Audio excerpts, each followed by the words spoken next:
Hi friends, எல்லோருக்கும் வணக்கம். Welcome back to our channel. Hope எல்லோரும் ஹெல்த்தியாக சந்தோஷமாக இருப்பீங்கன்னு நினைக்கிறேன். நாங்கள் எல்லாருமே சூப்பராக இருக்கோம். இன்றைக்கி வீடியோ பார்த்திங்கன்னா அப்படியே ஒரு சண்டே மார்னிங்லேருந்து எடுக்க ஸ்டார்ட் பண்ணேன். பொறுமையாக ஒரு 7 மணிக்கு தான் எழுந்து வந்தேன். எங்களோட இந்த வீட்டில் பார்த்திங்கன்னா நான் நிறைய டைப்பில் மணி பிளான்ட் ஒரு 2-3 இன்டோர் பிளான்ட்ஸு வச்சுருக்கேன். பட் அதோட நேம் வந்து எனக்கு சடனாக மறந்து போச்சு. கொஞ்சம் பேர் மணி பிளான்ட்டோட மெயின்டெனன்ஸ் எப்படி க்ரோ பண்ணுறீங்கன்னுலாம் கேட்டிருந்தீங்க. எந்த ஒரு இன்டோர் பிளான்ட்டாக இருந்தாலுமே காலையில் அந்த சூரிய ஒளி கரெக்டாக அந்த செடி மேலே பண்ணணும். மற்ற நேரம் எல்லாத்துலேயுமே நிழலாக இருக்கணும். இந்த ரெண்டுமே கரெக்டாக இருக்கும்போது செடியோட க்ரோத் வந்து நல்லாயிருக்கும். அதே மாதிரி தண்ணியும் பார்த்திங்கன்னா மண் லைட்டாக வறண்டு போக ஆரம்பிக்கும் போது ஊற்றணும். ரொம்ப அதிகமாக தண்ணி ஊற்றினாலும் செடி அழுகி போயிடும். ரொம்ப வறண்டு போக விட்டாலுமே வந்து செடி காஞ்சு போயிடும். 2 நாளைக்கு ஒரு வாட்டி பார்த்து ஊற்றுனீங்கன்னா கரெக்டாக இருக்கும். சம்மர் டைமில் ஒரு நாள் விட்டு ஒரு நாள் ஊற்றணும். இதே வந்து குளிர்காலம் பனிக்காலம்னா 2 நாளைக்கு ஒரு வாட்டி 3 நாளைக்கு ஒரு வாட்டி ஊற்றினா வந்து செடியோட க்ரோத் வந்து நல்லாயிருக்கும். ஸோ இப்படி தான் வந்து நான் மெயின்டைன் பண்ணுறேன். இதுக்கு ஸ்பெஷலாக எந்த ஒரு உரமுமே கொடுத்து வந்து எதுவுமே பண்ணுறதில்ல. நீங்கள் அரிசி கஞ்சி தண்ணி கூட இதுக்கு ஊற்றினா க்ரோத் வந்து நல்லாயிருக்கும்.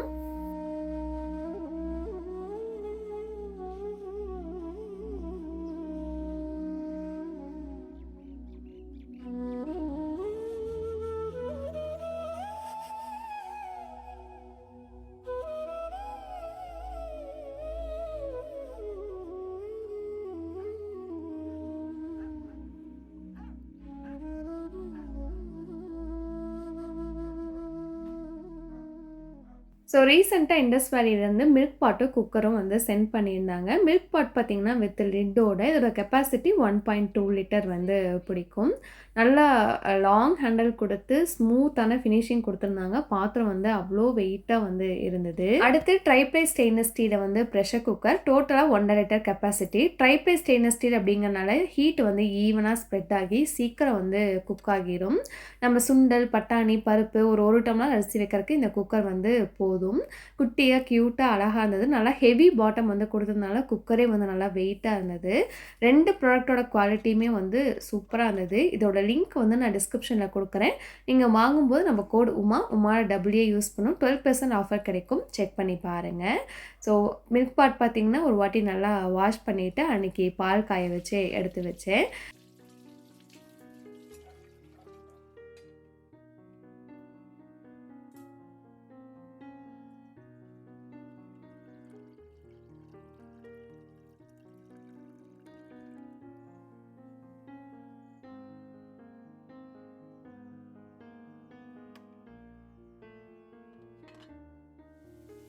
பால் காய வச்சு எடுத்து வச்சுட்டு நானும் ஒரு கப் காஃபி வச்சு குடிச்சிட்டு அப்படியே வந்து சமையல் வேலையை பார்க்க ஸ்டார்ட் பண்ணிட்டேன். அன்றைக்கி மாமா காலையிலேயே மட்டன் எடுத்து வந்து வச்சுட்டாங்க. சரி காலையிலேயே எல்லாத்தையும் ரெடி பண்ணி வச்சுருவோன்னு மட்டனில் தண்ணி குழம்பு வச்சு குழம்புல இருக்க கறியவே எடுத்து எப்பயும் போல் வறுவல் ரெடி பண்ணிட்டேன். முந்தின நாள் நைட்டே இட்லி மாவு அரைச்சி வச்சுருந்தேன்னா அதனால் காலையில் சாப்பாட்டுக்கு இட்லி, மதியத்துக்கு சாதம் மட்டும் கொஞ்சம் வச்சுக்கிட்டேன். ஏன்னா இப்போ வச்ச குழம்பு வறுவல் அது எல்லாமே வந்து இருந்தது. மதியம் அதையே வச்சுக்கிட்டோம். நைட்டு மட்டும் கொஞ்சம் சிக்கன் எடுத்து வந்து பிரியாணி வந்து ரெடி பண்ணியிருந்தேன். அன்றைக்கி பார்த்திங்கன்னா எனக்கு பெருசாக வேலையில் ஒரு 9, 10 அப்படிங்கும்போதே பார்த்திங்கன்னா எனக்கு வேலை வந்து முடிஞ்சிருச்சு. ஏன்னா ஹஸ்பண்ட் வந்து 8:45, 9 அப்படிங்கும்போது வேலைக்கு கிளம்பிடுவார். அவருக்கு கிளம்பும்போதே என்னோடய வேலை எல்லாமே முடிஞ்சிருச்சு.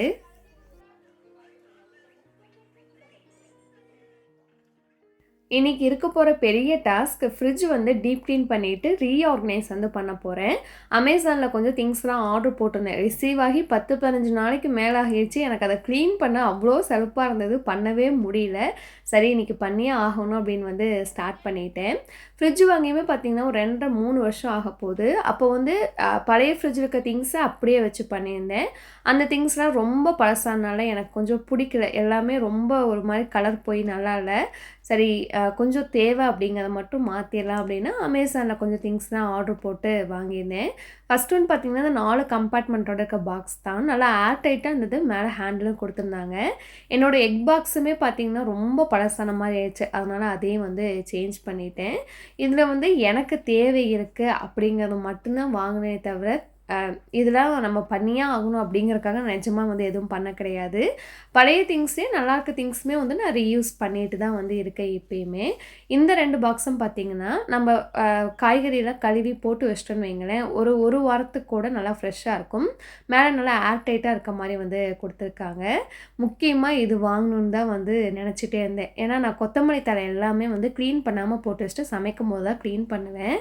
சரி இந்த சாலட் ஸ்பின்னர் வாங்கிட்டோம்னா வாஷ் பண்ணி நல்லா தண்ணியெல்லாம் ட்ரெயின் பண்ணிவிட்டு யூஸ் பண்ணும்போது நல்லாயிருக்குன்னு வாங்கியிருந்தேன். அது கூடவே பார்த்தீங்கன்னா இந்த 2 பிளேஸ் மேட்டுமே வாங்கியிருந்தேன். சூடான பொருளை தான் வதக்கி எடுத்து வச்சோம்னா வைக்கிறதுக்கு யூஸ்ஃபுல்லாக இருக்குன்னு வாங்கியிருந்தேன். ஸோ இதோட லிங்க் எல்லாமே நான் டிஸ்கிரிப்ஷனில் ஆட் பண்ணுறேன். உங்களுக்கு தேவைப்படுற பட்சத்தில் நீங்கள் செக் பண்ணி வந்து வாங்கிக்கலாம். சரி இன்றைக்கி எல்லாமே பார்த்தீங்கன்னா வாஷ் பண்ணி எடுத்து வச்சிடலாம். நாளைக்கு வந்து க்ளீன் பண்ண ஸ்டார்ட் பண்ணிக்கலாம் அப்படின்னு இப்போ வந்து எல்லாத்தையும் வாஷ் பண்ணி எடுத்து நல்லா காய வச்சுட்டேன்.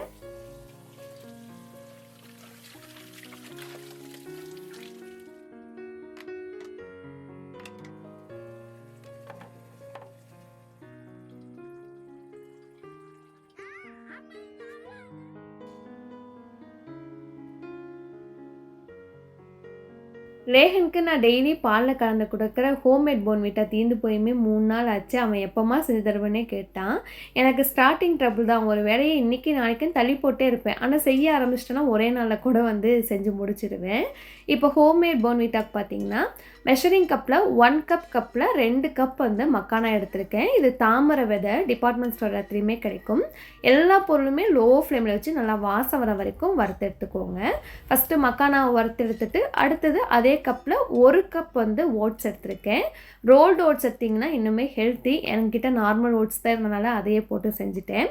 இப்போ 1 கப் அளவில் வந்து மக்கானாவும் ஓட்ஸும் வந்து வறுத்து எடுத்தாச்சு. அடுத்து 1/2 கப்பில் பார்த்தீங்கன்னா 1/2 கப் ஃபுல்லாக வந்து பாதாம், முந்திரி, சன்ஃப்ளவர் சீட்ஸ், அதுக்கப்புறம் பம்கின் சீட்ஸ் இந்த 4மே வந்து போட்டிருக்கேன். உங்களுக்கு விருப்பப்பட்ட சீட்ஸ் எது வேணாலும் நீங்கள் இதில் வந்து சேர்த்துக்கலாம். நல்லா வாசம் வர வரையும் வறுத்து எடுத்து வச்சுட்டேன். லாஸ்ட்டாக பார்த்தீங்கன்னா ஒரு 4 வால்நட் 10 வந்து பிஸ்தா சேர்த்துக்கிட்டேன். ஏன் கம்மியாக சேர்த்துக்கிறோம் அப்படின்னா ரொம்ப எண்ணெய் விடும், நம்ம அரைக்கிறதுக்கு ரொம்ப கஷ்டமாயிடும். அதனால் கம்மியாக வந்து சேர்த்துக்கோங்க. இப்போ எல்லாத்தையுமே வறுத்தெடுத்தாச்சு, ஆற வச்சிடலாம். மக்கானா பார்த்திங்கன்னா ஒரு பாக்கெட் எக்ஸ்ட்ரா வாங்கிட்டு வந்திருந்தேன். அதனால் அந்த காரப்பொரி மாதிரி இதையும் வந்து நம்ம ரெடி பண்ணலாம். ஃபஸ்ட்டு கொஞ்சம் வந்து பட்டர் இல்லை கீ விட்டு மக்கானாவை நல்லா ஃப்ரை பண்ணி எடுத்துக்கோங்க. ஃப்ரை ஆகி எடுத்து ஓரமாக வச்சிட்டிங்கன்னா நீங்கள் அழுத்தி பார்த்திங்கன்னா நல்லா மொறுமொறுன்னு கிறிஸ்பியாக இருக்கும்.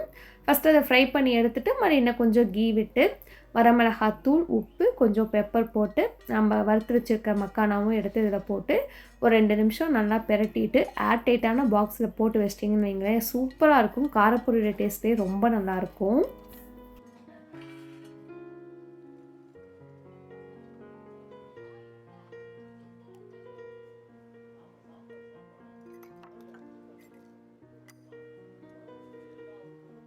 இப்போ போன்விட்டாவுக்கு நம்ம வறுத்து வச்சது எல்லாமே நல்லா ஆறிடுச்சு. நான் பெரிய ஜார் எடுத்தனால ஒரே டைமில் எல்லாத்தையும் போட்டு அரைச்சிட்டேன்.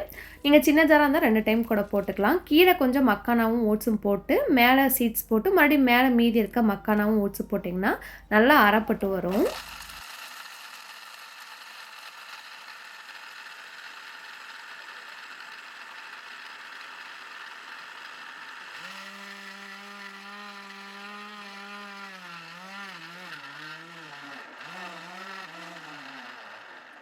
இப்போ பார்த்தீங்கன்னா நல்லா அரைப்பட்டு வந்துருச்சு. இப்போ உங்களுக்கு தேவையான அளவுக்கு நாட்டு சர்க்கரை இது கூடவே சேர்த்து ஒரு ஓட்டு ஓட்டிக்கோங்க.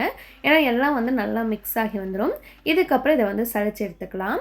சலிச்சு எடுத்தால் மட்டும்தான் வந்து நல்லா ஃபைன் பவுடராக கிடைக்கும். அதே மாதிரி நம்ம கோதுமை மாவு சலிக்கிற மாதிரிலாம் சலிக்க முடியாது. கொஞ்சம் எண்ணெய் பசை இருக்கனால கை வச்சு நம்ம பண்ணும்போது மட்டும்தான் நல்லா வந்து சலிச்சு வரும். மீதி வரது எல்லாமே மறுபடியும் இன்னொரு ஓட்டு ஓட்டி நான் சலிச்சு எடுத்துக்கிட்டேன். இந்த மாதிரி நல்லா சலிச்சு எடுத்ததுக்கப்புறம் கடைசியாக வந்து 1 கப் இல்லை 1.5 கப் வந்து கொக்கோ பவுடர் வந்து சேர்த்துக்கோங்க. நான் யூஸ் பண்ணுற பிராண்டோட லிங்க் வந்து நான் டிஸ்கிரிப்ஷனில் கொடுக்குறேன். நல்லா high quality cocoa powder use பண்ணிங்கன்னா அதுவுமே வந்து நல்லா ஹெல்தி தான். ஸோ சூப்பராக ரெடி ஆகிடுச்சு. இது காலையில் ஈவினிங்னு ஒரே ஒரு ஸ்பூன் போட்டு பாலில் கலந்து கொடுத்தீங்கன்னா ரொம்ப டேஸ்டியாக இருக்கும். என் பையன் வந்து ஆல்மோஸ்ட் ஒரு 1.5 வருஷமாக இதை குடிச்சிட்ருக்கான். அவனுக்கு வந்து ரொம்ப பிடிச்சிருக்கு. நீங்களும் ட்ரை பண்ணி பாருங்கள். மக்கானா வந்து கொஞ்சம் கம்மியாக இருந்தனால இதில் மாற்றிட்டு அதில் வந்து போர்ன்விட்டா வந்து போட்டு வச்சிட்டேன்.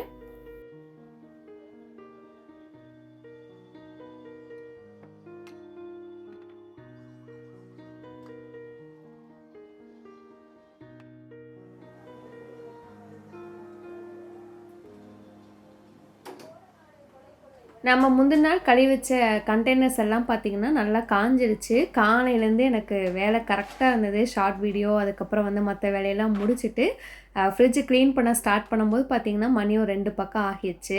நான் 6 மந்த்ஸ்க்கு ஒன்ஸ் வந்து நல்லா டீப் க்ளீன் பண்ணுவேன். வீக்லி ஒன்ஸ் வந்து சும்மா வந்து ஒரு வாட்டி உள்ளலாம் தொடச்சி விட்டுருவேன். லாஸ்ட் வீக் வந்து நான் ஊருக்கு போயிட்டேனா, அத்தை வந்து வெள்ளிக்கிழமை சந்தையில வாங்கிட்டு வந்த பொருள் எல்லாமே அப்படியே வந்து ஃப்ரிட்ஜில வச்சுட்டாங்க. அவங்க வச்சது கூட பரவாயில்ல. நானும் வந்து செய்யறக்கு வந்து மொடப்பட்டுட்டு அப்படியே வந்து விட்டுட்டேன். ஒரு 4 நாளா ஃப்ரிட்ஜ்லேயே அப்படியே இருந்தது. ஃப்ரிட்ஜ் தொறக்கவே வந்து சொல்லப்போனால் உண்மையாக பிடிக்கல. எப்படா இதை க்ளீன் பண்ணி மறுபடியும் ஆர்கனைஸ் பண்ணி பார்ப்போன்னு தான் வந்து இருந்துச்சு. சரி செஞ்சு முடிச்சிருவோம் அப்படின்னு வந்து தைரியத்தை வர வச்சுட்டு எல்லாத்தையும் எடுத்து வெளியே வைக்க வந்து ஸ்டார்ட் பண்ணிட்டேன். சைட் டோரில் பார்த்தீங்கன்னா நிறைய திங்ஸ் வந்து டம்ப் பண்ணி வச்சிருந்த மாதிரி இருந்தது. எக்ஸ்பைரி ஆனது அதெல்லாம் செக் பண்ணி எடுத்து போட்டுட்டு நல்லா இருக்கிறத மட்டும்தான் மறுபடியும் வந்து ஆர்கனைஸ் பண்ணியிருந்தேன். நான் ஃப்ரிட்ஜுக்குள்ளே போட்டிருக்க இந்த மேட் பற்றியுமே கொஞ்சம் பேர் வந்து கேட்டிருந்தீங்க. ஃப்ரிட்ஜ் வாங்கின புதுசுலேயே எதுவும் வாங்கிட்டேன், ஸ்க்ராட்ச் ஆகாமல் வந்து மெயின்டைன் பண்ணணுன்னு. வாங்கி ஒரு 2 வருஷம் ஆகிடுச்சு. இப்போ ஸ்டாக் இருக்கான்னு தெரியல. இருந்துச்சு அப்படின்னா டிஸ்கிரிப்ஷனில் வந்து ஆட் பண்ணுறேன். க்ளீன் பண்ணுறதுக்கு பார்த்தீங்கன்னா எந்த வகையான சொல்யூஷனுமே யூஸ் பண்ணல.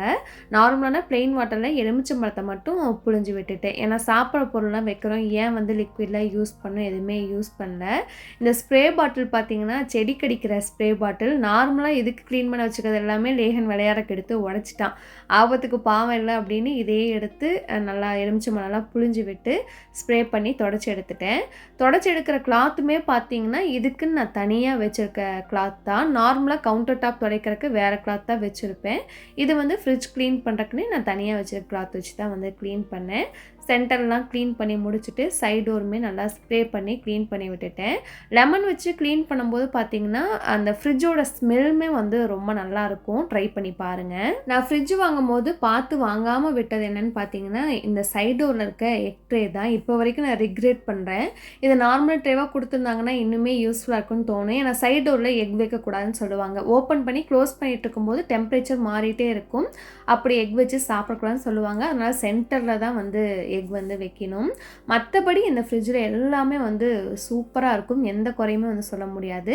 சாம்சங்கில் twin cooling method refrigerator 3 star வந்து இருக்க மாதிரி பார்த்து வாங்கினோம். 320 லிட்டர் வந்து கெப்பாசிட்டி. நீங்கள் சிங்கிள் டோர் வாங்கினாலும் சரி, டபுள் டோர் வாங்கினாலும் சரி, ஸ்டார் பார்த்து வாங்குங்க. 5 ஸ்டார் இருக்கிறது வாங்கினீங்கன்னா கரண்ட் பில் ரொம்ப ரொம்ப கம்மியாகும். ஸ்டார் குறைய குறைய கரண்ட் பில் வந்து எக்ஸ்ட்ரா ஆகிட்டே வரும். அவ்வளோதான். மற்றபடி சிங்கிள் டோருக்கு வந்து அதிகமாக கரண்ட் பில் ஆகும், டபுள் டோர் கம்மியாகும், அந்த மாதிரிலாம் எதுவுமே வந்து கிடையாது. இப்போ பொருள் எல்லாமே காஞ்சிருச்சுல, வேணுங்கிறத மட்டும் செக் பண்ணி அரேஞ்ச் பண்ணிவிட்டு எக் ட்ரேயில் வந்து எக்கும் வந்து அரேஞ்ச் பண்ணிட்டேன்.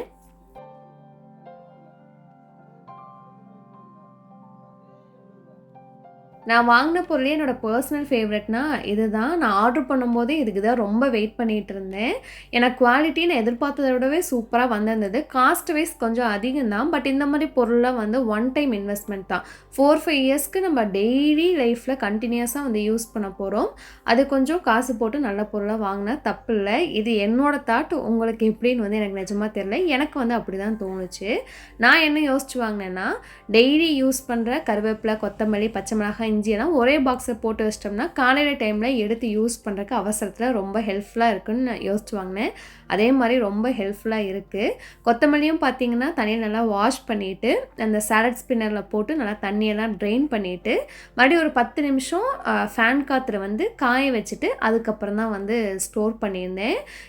டில் இப்போ இந்த வீடியோவுக்கு பேசுகிற வரைக்கும் பார்த்தீங்கன்னா கொத்தமல்லி வந்து ஃப்ரெஷ்ஷாக சூப்பராக இருந்தது.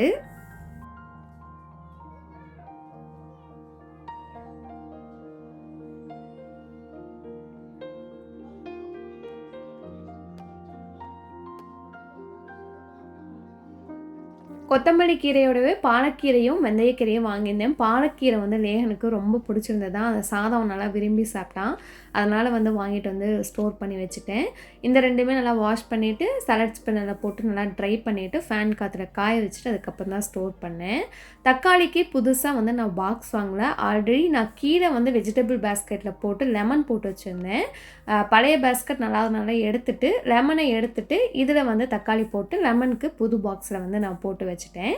இந்த பாக்ஸில் நம்ம காளான் வந்து நல்லா வாஷ் பண்ணி காய வச்சு ஸ்டோர் பண்ணிட்டோன்னு வைங்களேன், அந்த ஏர் லாக் ஆகி இருக்கனால ஒரு வாரத்துக்கு கூட காளான் கீரை இது எல்லாமே வந்து ஃப்ரெஷ்ஷாக இருக்குது. இந்த ப்ராடக்டோட குவாலிட்டியுமே வந்து உண்மையாக சூப்பராக இருக்குது. எனக்கு வந்து ஒர்த் பையிங் அப்படின்னு தான் வந்து தோணுச்சு. அப்புறம் இந்த பெரிய பாக்ஸில் வந்து பார்த்திங்கன்னா மீதி இருக்க காய்கறி தான் போட்டு வச்சிட்டேன். இது வந்து ஒரு லோக்கல் ஷாப்பில் வாங்கினது தான். இது எல்லாமே பழைய கண்டெய்னர் தான், மறுபடியும் அப்படியே ரீயூஸ் பண்ணிக்கிட்டேன்.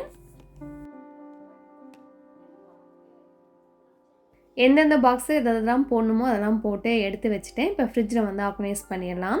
எனக்கு எப்படி வசதியாக இருக்குமோ அப்படி யோசித்து தான் வந்து நான் வைப்பேன். செகண்ட் ரேக் மட்டும் எப்பயுமே மாவு கண்டெய்னருக்கு வந்து விட்டு வச்சுருவேன்.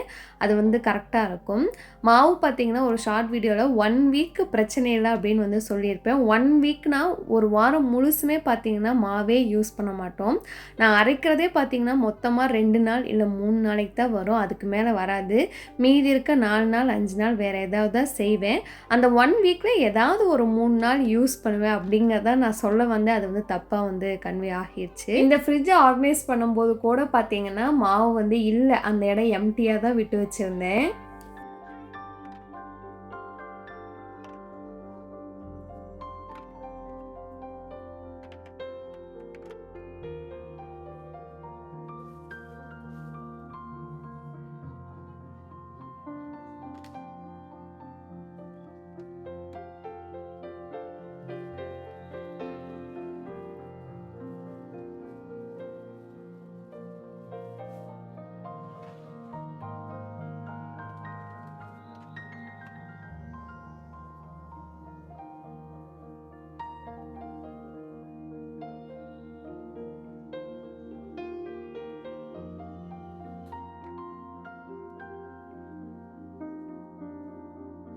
நான் ஃப்ரிட்ஜு க்ளீன் பண்ண ஸ்டார்ட் பண்ணும்போது பார்த்தீங்கன்னா, ஆஃப் பண்ணிட்டு தான் வந்து க்ளீன் பண்ணவே ஸ்டார்ட் பண்ணேன். என்னோடய ஃப்ரிட்ஜில் கீழே இருக்க அந்த ஃப்ரிட்ஜ் கம்பார்ட்மெண்ட் மட்டும்தான் வந்து அதிகமாக டீப் க்ளீன் பண்ணுற மாதிரி இருக்கும். மாவெல்லாம் வந்து சிதறி சிதறி இருக்கனால அதுதான் அடிக்கடி க்ளீன் பண்ணுவேன்.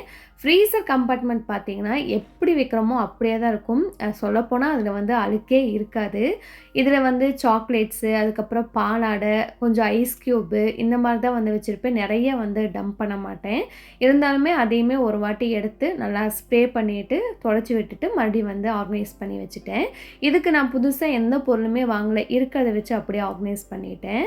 இது வந்து பார்த்தீங்கன்னா பெரிய நெல்லிக்காய் இருக்குல்ல, அதை வந்து நல்லா அரைச்சி ஐஸ் க்யூபாக ரெடி பண்ணி போட்டு வச்சுருக்கேன். டெய்லி காலையில் எம்டி ஸ்டொமக்கில் எடுத்தால் ஸ்கின்க்கு, ஹேர்க்கு இதெல்லாம் ரொம்ப நல்லது.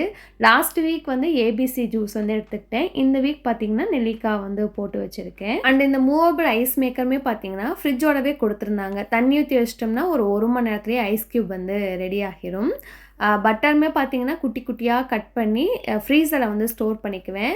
ஏதாவது கிரேவிக்கு 1 பாட் ரைஸ்க்குலாம் தேவைப்படுது அப்படின்னா காலையில் ஸ்கூல் காலேஜுக்கு பேக் பண்ணுற டைமில் ரொம்ப ஹெல்ப்ஃபுல்லாக இருக்கும். என்னோடய ஃப்ரிட்ஜில் ஃப்ரீசர் கம்பார்ட்மெண்ட் வந்து தனியாக இருக்கனால கிளாஸ் கண்டெய்னர் வைக்கும் போதுமே அது வந்து பிரேக் ஆகிறது கிடையாது. ஆனால் சிங்கிள் டோர் ஃப்ரிட்ஜில் நம்ம ஃப்ரீசருக்குள்ளே வச்சோம்னா கண்டிப்பாக பிரேக் ஆக சான்ஸ் இருக்குது. அதனால் நீங்கள் ஃப்ரீசர் சேஃபாக இருக்க கிளாஸ் கண்டெய்னர் வாங்கி யூஸ் பண்ணிங்கன்னா இனிமேல் சேஃப். நான் யூஸ் பண்ணுறது எல்லாமே ஃப்ரீசர் சேஃபில் இருக்க கிளாஸ் கண்டெய்னர் தான். இப்போது ஃப்ரிட்ஜு, ஃப்ரீசர் எல்லாம் அரேஞ்ச் பண்ணி முடிச்சுட்டு வெளியிலலாம் நல்லா தொடச்சி விட்டுட்டேன். இந்த மேக்னெட்டிக் மெனு பிளானர் வந்து ரொம்ப நாளைக்கு முன்னாடி வாங்கியிருந்தேன். ஆனால் இப்போ வரைக்குமே ரொம்ப நல்லா எனக்கு ஒர்க் ஆகிட்டு இருக்கு. இந்த ஃப்ரிட்ஜ் மேக்னெட்டுமே பார்த்தீங்கன்னா ஷாப்பில் பார்த்து வாங்கிட்டு வந்திருந்தேன். எல்லாம் க்ளீன் பண்ணி முடிச்சுட்டு அந்த க்ளீனாக இருக்க ஃப்ரிட்ஜை பார்க்கும்போது அவ்வளோ சாட்டிஸ்ஃபைடாக ஹாப்பியாக வந்திருந்தது.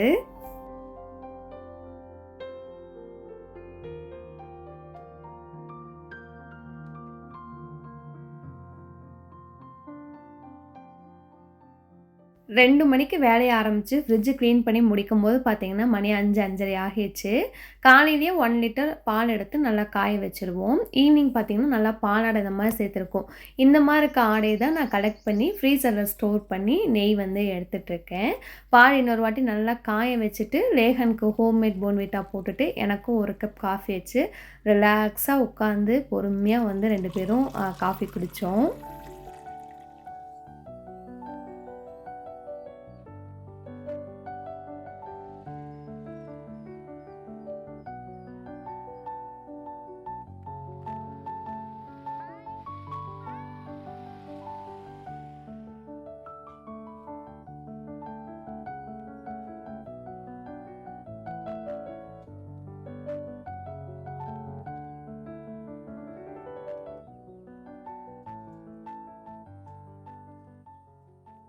டைம் வந்து ஒரு 7, 7:30 இருக்கும். நைட் சாப்பாட்டு வேலைய வந்து ஸ்டார்ட் பண்ணிட்டேன். அன்னைக்கு நைட் சாப்பாட்டுக்கு எக் கிரேவி ரெடி பண்ணி பூரி தான் வந்து சுட்டிருந்தேன். சம்மர் வந்து ஸ்டார்ட் ஆயிடுச்சு. இனிமேல் அதிகமா பூரி வந்து சாப்பிட முடியாது. ஆயில் ஐட்டம் எதுவுமே நம்மளால சாப்பிட முடியாது. ரொம்ப பயங்கரமா சம்மர் ஸ்டார்ட் ஆகுறதுக்குள்ள ஒரு வாட்டி செஞ்சு சாப்பிட்றலாம் அப்படின்னு வந்து பூரிக்கு மாவு பிசைஞ்சிட்டு, முட்டையும் வந்து வேக போட்டுட்டு, கிரேவிக்கு தேவையானது எல்லாமே வந்து ரெடி பண்ண ஸ்டார்ட் பண்ணேன்.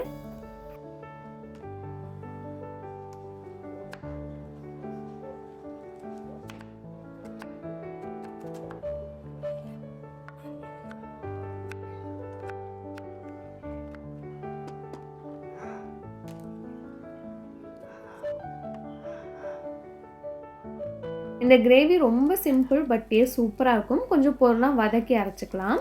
பேன்ல கொஞ்சமா எண்ணெய் விட்டு 1 1/2 டேபிள் ஸ்பூன் மல்லி, 1 ஸ்பூன் சீரகம், மிளகு, சோம்பு, 4, 5 முந்திரி பருப்பு, காரத்துக்கு தேவையான அளவுக்கு வந்து வரமிளகா, அதுக்கப்புறம் 10 பல் பூண்டு, ஒரு துண்டு இஞ்சி, கொஞ்சம் கருவேப்பிலை போட்டு நல்லா வாசம் வர வரைக்கும் லோ ஃப்ளேமில் வச்சு வறுத்து எடுத்துக்கோங்க. நல்லா வறுப்பட்டதுக்கப்புறம் ஆற வச்சு தண்ணி விட்டு நல்லா ஃபைன் பேஸ்ட்டாக வந்து அரைச்சி எடுத்துக்கலாம். இப்போ வந்து பேன் வச்சுக்கோங்க. பேனில் தாளிப்புக்கு எதுவுமே சேர்க்க தேவையில்லை. ஒரு 2 டேபிள் ஸ்பூன் மட்டும் எண்ணெய் விட்டுட்டு கட் பண்ணி வச்சுக்க 2 பெரிய வெங்காயம், கொஞ்சம் கருவேப்பிலை போட்டு வெங்காயம் நல்லா கோல்டன் ப்ரௌன் ஆகணும். எந்த அளவுக்கு வெங்காயம் நல்லா வதங்கி வருதோ அந்த அளவுக்கு கிரேவி டேஸ்ட்டாக இருக்கும். இன்னொரு சைட் பார்த்தீங்கன்னா பூரிக்கு மாவு பிசைஞ்சு வச்சுருந்தேன். எதுவுமே சேர்க்கல, வெறும் உப்பு தண்ணி வச்சு சப்பாத்தி மாவை விட கொஞ்சம் கெட்டியான மாவு பார்த்து பிசைஞ்சுக்கிட்டிங்கன்னா பூரி வந்து நல்லா உப்பி வரும். இப்போ வெங்காயம் பார்த்திங்கன்னா நல்லா வதங்கிடுச்சு. இதில் வந்து கட் பண்ணி வச்சுருக்க 2 பெரிய சைஸ் தக்காளி, தேவையான அளவுக்கு உப்பு, கொஞ்சம் மஞ்சத்தூள் போட்டு அடுப்பை சிம்மில் வச்சு தக்காளி நல்லா குழஞ்சி வர அளவுக்கு வந்து வேக விட்டுருங்க. இன்னொரு சைட் பார்த்திங்கன்னா முட்டை வேக வச்சுருந்தோம்னா நல்லா வெந்துருச்சு. அதை வந்து உரிச்சு எடுத்துக்கலாம். நம்ம தாளிச்சுக்கிட்டு இருந்த வெங்காயம் தக்காளி நல்லா குழஞ்சி எண்ணெய் பிரிஞ்சிருச்சு. இதுக்கப்புறம் நம்ம அரைச்சி வச்சுக்க பேஸ்ட் வந்து சேர்த்துக்கலாம். கிரேவிக்கு தேவையான அளவுக்கு தண்ணி விட்டு இதுவுமே வந்து நல்லா எண்ணெய் பிரிஞ்சு வர விட்டுருங்க. ஒவ்வொரு ஸ்டெப்பும் எந்த அளவுக்கு ஸ்லோவாக குக் பண்ணி எண்ணெய் பிரியுதோ அந்த அளவுக்கு டேஸ்ட் வந்து நல்லாயிருக்கும். ஒரு சைட் பார்த்திங்கன்னா கிரேவியோட வேலை வந்து முடிஞ்சுது. இன்னொரு சைடு வந்து பூரியும் வந்து ரெடி பண்ண ஸ்டார்ட் பண்ணிட்டேன். முட்டை வந்து நான் 2 2 கட் பண்ணி போட்டேன். நீங்கள் கீரல் போட்டு ஒரு பேனில் வரமிளகாத்தூள், உப்பு, எண்ணெய் போட்டு பெரட்டி கூட சேர்த்துக்கலாம். நான் அப்படி சேர்க்கல. இந்த மாதிரி 2 2 கட் பண்ணிவிட்டு நல்லா எண்ணெய் பிரிஞ்சதுக்கப்புறம் அப்படியே டேரெக்டாக வந்து கிரேவியில் வந்து சேர்த்துக்கிட்டேன். ஒரு 10 நிமிஷம் கழித்து பார்த்திங்கன்னா சூப்பராக எண்ணெய் பிரிஞ்சிருச்சு. முட்டை வந்து சேர்த்துட்டு கடைசியாக வந்து கொஞ்சம் பெப்பர் தூள், கரம் மசாலா, கொத்தமல்லி போட்டு முட்டை உடையாமல் ஒரு வாட்டி அப்படியே கலந்து எடுத்து வச்சிட்டிங்கன்னா செம்ம டேஸ்ட்டாக இருக்கும். உப்பு, காரம் அதெல்லாம் செக் பண்ணிவிட்டு நீங்கள் வந்து சேர்த்துக்கோங்க. இது சப்பாத்தி, பூரி, இட்லி, தோசை 4க்குமே சூப்பராக இருக்கும். இருந்தாலுமே சப்பாத்தி பூரிக்கு வந்து சூப்பரான காம்பினேஷன். ட்ரை பண்ணி பார்த்துட்டு எப்படி இருக்குன்னு சொல்லுங்கள். கிரேவி ரெடி ஆயிடுச்சு. இன்னொரு பக்கம் அப்படியே வந்து பூரியும் வந்து போட ஸ்டார்ட் பண்ணிட்டேன்.